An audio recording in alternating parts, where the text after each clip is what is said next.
Saudara-saudari terkasih, salam jumpa kembali dalam serial Belajar Mudah Alkitab. Kita tiba pada pembahasan surat kedua Rasul Paulus kepada jemaat di Tesalonika. Saudara-saudari yang terkasih dalam Kristus, surat ini kira-kira ditulis antara tahun 70 Masehi sampai sekitar tahun 80 Masehi. Apa yang menjadi pokok dari surat kedua kepada jemaat di Tesalonika ini? Intisarinya nanti ada di bab yang kedua, di mana dibahas tentang kedatangan hari Tuhan yang disangka oleh beberapa pewarta itu bahwa hari Tuhan akan segera datang. Sehingga sebagian jemaat di Tesalonika itu berpikir kalau hari Tuhan akan segera datang, kalau kiamat akan segera datang, untuk apa kita harus bekerja lagi? Karena akan sia-sia sebentar lagi kiamat dan sebagainya.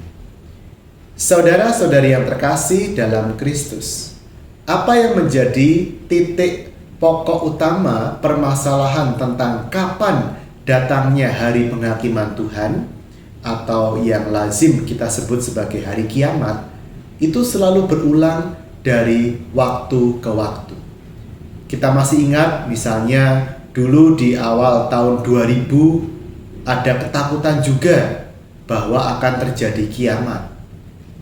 Kemudian tahun 2012 kalau saya tidak salah, isu yang sama kembali berhembus, di mana akan diprediksi terjadinya malapetaka, kiamat, dan sebagainya. Saudara-saudari yang terkasih dalam Kristus, tentang hari terakhir itu yang tahu adalah Allah sendiri. Kita manusia hanya bisa berjaga-jaga. Tugas kita adalah mengisi hidup kita dengan kebaikan agar kita kedapatan sedang berjaga-jaga ketika hari itu tiba. Saudara-saudari yang terkasih dalam Kristus, ada satu hal lagi yang perlu kita cermati dalam surat kedua Rasul Paulus kepada jemaat di Tesalonika ini. Beberapa penafsir Alkitab berpendapat bahwa surat ini ditulis dengan gaya Rasul Paulus. Artinya apa? Ada kemungkinan penulisnya adalah para murid Rasul Paulus, bukan Rasul Paulus sendiri. Tetapi jangan khawatir, pesan pokoknya itu sangat selaras dengan pendapat Rasul Paulus.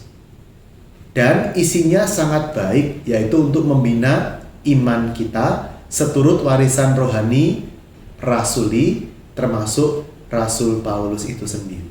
Ibaratnya, bayangkan saja guru Anda sudah wafat.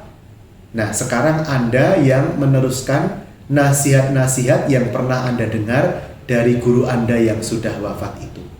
Tentunya nasihat yang Anda tulis itu juga valid. Kenapa? Karena Anda juga meniru gaya dan mengingat pesan asli dari guru Anda. Jadi bahwa surat kedua kepada jemaat di Tesalonika ini bukan tulisan asli dari tangan Rasul Paulus, itu tidak menjadi sebuah persoalan yang besar. Karena yang terpenting sekali lagi adalah pesan pokok dari surat ini, yaitu kewaspadaan menghadapi akhir zaman, dan yang terpenting adalah bahwa para murid, juga para murid Rasul Paulus itu berusaha untuk menjaga gaya penulisan Rasul Paulus semirip mungkin dengan gaya tulisan asli beliau. Tuhan memberkati kita dalam nama Bapa dan Putra dan Roh Kudus. Amin.